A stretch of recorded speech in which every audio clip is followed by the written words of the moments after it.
नमस्कार, मैं डॉक्टर रुचि सक्सेना, भारतीय विश्वविद्यालय दूर हिंदी विभाग से। मैं आज आपको बताऊंगी अनुसंधान में विश्वसनीयता का क्या महत्व है। विश्वसनीयता यानी विश्वास करना, जिस पे हम विश्वास करते हैं वही विश्वसनीयता है।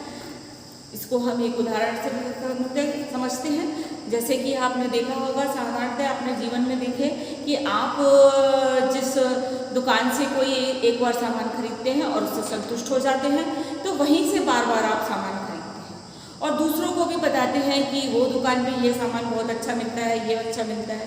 तो ये क्या है? यही इसका अर्थ ये हुआ कि आप उस दुकान पर बहुत विश्वास करते हैं और वो आपकी विश्वसनीय दुकान है। तो यही चीज़ है विश्वसनीयता।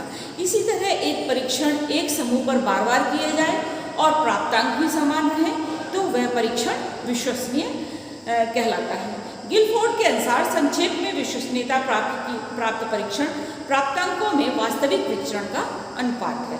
गिलफोर्ड ने कहा कि संक्षेप में अगर विश्वसनीयता कहा जाए तो जो प्राप्त परीक्षण के प्राप्तांक हैं वही वास्तव में क्या कहते हैं विश्वसनीयता है। गिसेली के अनुसार मापन की विश्वसनीयता को व्यक्ति के कुछ शील गुणों पर प्राप्तांकों के अव्यवस्थित विचलन की सीमा के रूप में परिभाषित किया गया है, जबकि उस शील गुण को अनेक बार मापा गया हो। जब किसी चीज़ का बार बार मापन किया जाए और वही परिणाम आए तो वो विश्वसनीयता कहलाती है। अब आता है विश्वसनीयता ज्ञात करने की विधि। विश्वसनीयता प्राप्त करने की विधि सबसे पहली है सापेक्षिक विधि। सापेक्षिक विधियों में विश्वसनीयता को सहसंबंध गुणांक द्वारा व्यक्त किया जाता है, जिसमें दोनों में संबंध होते हैं स्थापित, तो जिससे उसको सापेक्षिक विधि कहते हैं। दूसरा आता है निरपेक्ष विधि।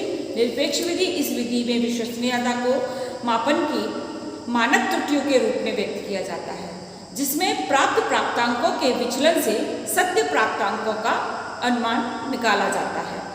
नेक्स्ट पॉइंट आता है हमारा विश्वसनीयता को प्रभावित करने की विधि। तो विश्वसनीयता को प्राप्त करने की प्रभावित करने वाली कौन कौन सी विधियां हैं? उसमें सबसे पहली है परीक्षण की लंबाई। परीक्षण की विश्वसनीयता को प्रभावित करती है। जब परीक्षण की लंबाई बढ़ती है तब इसकी विश्वसनीयता गुणांक भी अधिक होता है और परीक्षण की लंबाई बढ़ने के साथ साथ मापन की अवसर त्रुटियाँ कम होती जाती हैं। परीक्षण के द्वारा व्यक्ति की विशेषताओं का मापन किया करता है और जब परीक्षण की लंबाई घटती है तो गुणांक भी घटता है उसका।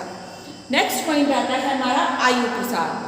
आयु प्रसार परीक्षण विश्वसनीयता का पर आधारित अत्यधिक प्रभाव डालता है, अर्थात जिस परीक्षण को जितनी अधिक आयु प्रसार करेंगे तो जो प्रसार वाले व्यक्ति करते हैं उसका विश्वसनीयता गुणांक उतना ही अधिक होगा। यानी कि आयु समूह से भी गुणांक में फर्क पड़ता है। जो छोटे व्यक्ति होते हैं उनकी गणना उनका अलग आएगा गणना, और जो आयु में बड़े होते हैं उनके गुणांक अलग आएगा, तो उस पर भी विश्वसनीयता का प्रभाव पड़ता है। तीसरा हमारा पॉइंट आता है समूह प्रसार। समूह प्रसार की विश्वसनीयता गुणांक को प्रभावित करता है। यदि किसी समूह का प्रसार अधिक है तब उस परीक्षण की विश्वसनीयता गुणांक भी अधिक होगा। कोई समूह ज़्यादा बड़ा है तो उसकी गुणांक भी अधिक हो जाएगी, और समजातीय समूह पर किए गए परीक्षण की अपेक्षा विषम जातीय समूह पर किए गए परीक्षण का विश्वसनीयता गुणांक अधिक होगा। अगर किसी एक जाति के समूह का परीक्षण किया जाए तो कम आएगा परीक्षण, और विषम जातीय समूह पर किए गए परीक्षण ज़्यादा गुणांक में अधिक होगा। इसके अतिरिक्त समूह के शील गुणों एवं योग्यताओं में विचलन जितना अधिक होगा विश्वसनीयता गुणांक भी उतनी अधिक होगी। समूह गुणांक में क्या होता है, जब सजातीय में करते हैं तो सब जाति के लोग एक सा ही बात करते हैं तो उसमें विश्वसनीयता कम होती है। जब हम दूसरी विषम जातियों से उसी का अध्ययन करते हैं तो हमको विश्वसनीयता अधिक होती है, क्योंकि वो सही बात हमको प्रसारित करते हैं। नेक्स्ट पॉइंट आता है हमारा फलांक प्रसार। फलांक प्रसार क्या है? किसी परीक्षण के फलांक मतलब फल के जो अंक प्राप्त हो, जो आपने परीक्षण किया है उसके जो अंक प्रदान होता है, प्रसार जितना अधिक होगा उसकी विश्वसनीयता गुणांक भी उतनी ही अधिक होगी। यदि परीक्षण परिस्थितियों सब स्थानों पर समान नहीं है तो फलांकों में समानता नहीं रह सकती है। जो परिस्थिति है अगर सभी जगह एक सी है तो गुणांक अधिक आएगा, और अगर सब जगह परिस्थितियाँ अलग अलग हैं तो फलांकों में भी समानता नहीं रहेगी और गुणांक भी कम हो जाएगा। छात्रों को दृष्टिकोण, निर्देशों में विविधता, परीक्षणों में पदों की गिनती में विषमता, परीक्षणों के मध्य विश्राम देने में मतभेद आदि ऐसे कारक हैं जो परीक्षण की विश्वसनीयता गुणांक को प्रभावित करते हैं। जैसे कि बताया ना कि जैसा भी लोग होंगे उसी स्थान से प्राप्त होगा, कि छात्र बहुत अधिक होते हैं और उनकी अलग अलग मनोदशा होती है तो उसमें भी सही नहीं आएगा, अलग अलग गुणांक आएगा। और जो निर्देशक होते हैं उनकी भी अपनी अपनी भिन्नता रहती है। तो इस तरीके से जितनी भी प्रसार अधिक होगा उसका फलांक कम आएगा। नेक्स्ट पॉइंट है परीक्षण के मध्य समांतर। परीक्षण की विश्वसनीयता गुणांक पर समय अंतर का भी अधिक प्रभाव पड़ता है। यदि एक परीक्षण को 2 अवसरों पर जितने अधिक समय अंतर पर प्रशासित किया जाएगा उनकी विश्वसनीयता गुणांक उतना ही कम होता जाएगा। यदि एक परीक्षण आपने आज किया और उसी परीक्षण को 1 महीने बाद करेंगे तो आपकी विश्वसनीयता कम हो जाएगी, और क्योंकि समय के अनुसार लोग बदलते हैं। अतः परीक्षण प्रशासित करने के मध्य जितना अधिक समय होगा उसका विश्वसनीयता गुणांक उतना ही कम होगा। अब नेक्स्ट पॉइंट आता है हमारी फलांकों की स्थिति।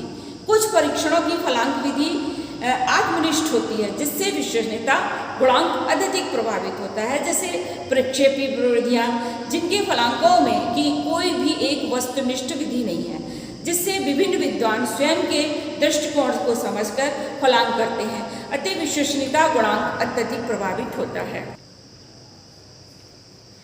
तो वास्तव में विश्वसनीयता गुणांक एवं मानक त्रुटियां एक दूसरे से सहसंबंधित है।